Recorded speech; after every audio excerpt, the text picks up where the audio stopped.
ইরানের একাধিক শহরে যুক্তরাষ্ট্রের ক্ষেপণাস্ত্র হামলার জবাবে এবার জর্ডানে অবস্থিত একটি মার্কিন সামরিক ঘাঁটিতে পাল্টা হামলার চালানোর দাবি করেছে ইরানের ইসলামী বিপ্লবী গার্ড বাহিনী আইআরজিসি। তাদের দাবি অনুযায়ী জর্ডানের আল জাজরাকে বিমান ঘাঁটি ও সংশ্লিষ্ট নিয়ন্ত্রণ কেন্দ্রকে লক্ষ্য করে পরিচালিত এই হামলায় বেশ কয়েকটি মার্কিন যুদ্ধ বিমান ও সামরিক অবকাঠামো ক্ষতিগ্রস্ত বা ধ্বংস হয়েছে।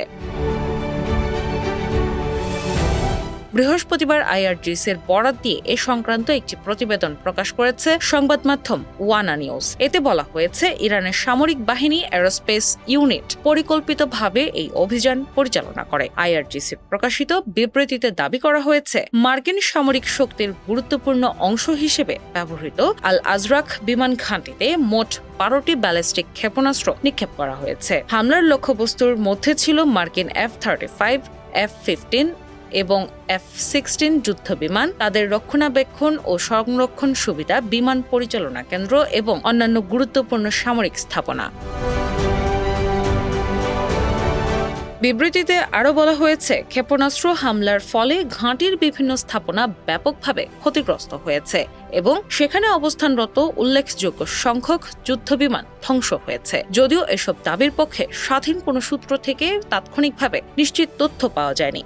আইআরজিসির ভাষ্য অনুযায়ী, সম্প্রতি ইরানের কারাজ ও নজরাবাদ এলাকার নিকটবর্তী একটি বিনোদন কেন্দ্র, একটি শিল্প কমপ্লেক্স, একটি সামরিক ব্যারাকের মাঠ এবং পিসবা কাউন্টিতে অবস্থিত স্থানীয় আইআরজিসির ঘাঁটিতে মার্কিন ক্ষেপণাস্ত্র হামলা চালানো হয়েছিল। সেই হামলারই প্রতিশোধ হিসেবে এই সামরিক অভিযান পরিচালনা করা হয়েছে বলে তারা জানিয়েছে।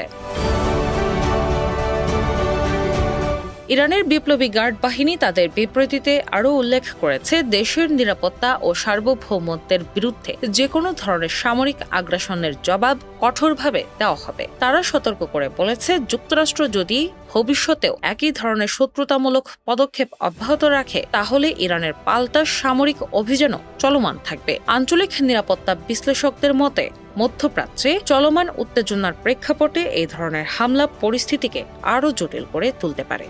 বিশেষ করে জর্ডানের মতো কৌশলগতভাবে গুরুত্বপূর্ণ এলাকায় সামরিক সংঘাতের বিস্তার নতুন উদ্বেগ সৃষ্টি করেছে।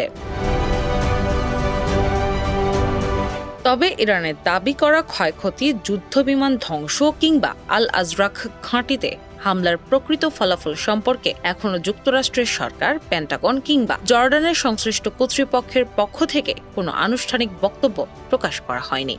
ফলে ঘটনাটির প্রকৃত পরিস্থিতি এবং হামলায় কতটা ক্ষয়ক্ষতি হয়েছে তা নিয়ে এখনো ধোঁয়াশা রয়ে গেছে। আন্তর্জাতিক মহলও বিষয়টির উপর নিবিড় নজর রাখছে এবং ওয়াশিংটনের আনুষ্ঠানিক প্রতিক্রিয়ারও অপেক্ষায় রয়েছে।